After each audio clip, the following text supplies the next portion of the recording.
think most people know. I've been saying this for years.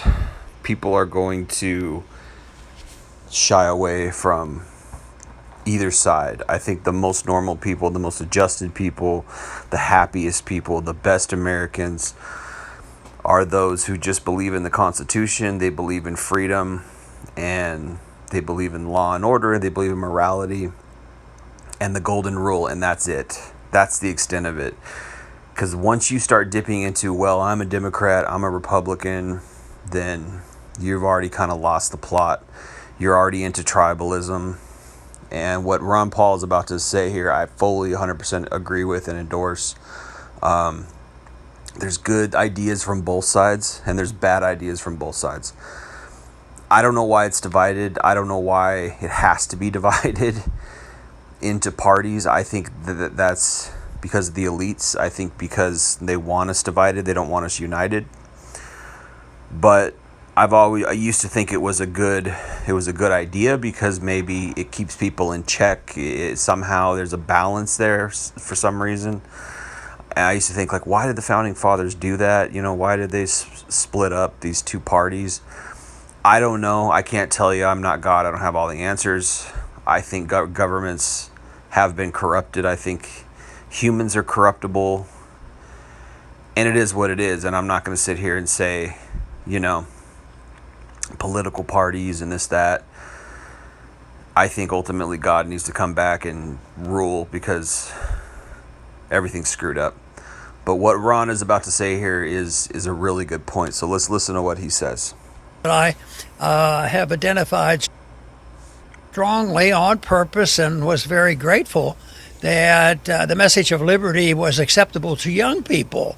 And I think that's very important, And this poll represented that. The headline coming from Wall Street Journal: a majority of young voters now reject both parties. Yeah. Don't you think we could call that good news? I mean, we don't brag about either one of them, but we look for things that each party has some good people, good ideas, and good things, but the momentum seems to keep going in the same old direction: more government and the rest. The death knell of the old system is there. As you say, you raise money, you do this and you do that. I think that's coming to an end, and I think the younger generation is behind that. Now, this is actually from the New Yorker. This is a column they have called The Intelligencer, and a majority of young voters now reject both parties. If you go back to that first one, which is backwards, this is a Gallup poll that they took earlier this month, Dr. Paul. It says the U.S. political system is currently experiencing previously unimaginable levels of partisan and ideological polarization. At the same time, public disaffiliation with both major parties is reaching historic highs. Now, a couple of numbers to remember. So Gallup's been conducting large sample polls of partisan self-identification. Yeah, we'll stop it there. But yeah, it makes total sense that people are going to shy away from, because the more extreme both sides get, the more fighting that happens, the less peaceful things become, the more people are like, what are we doing?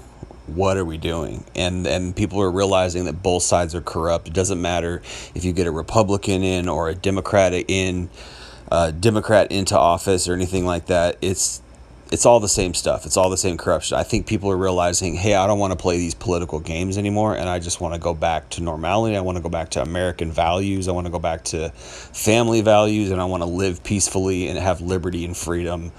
And that's it, and the more you get involved in politics, the less happy you become. That's my 2 cents.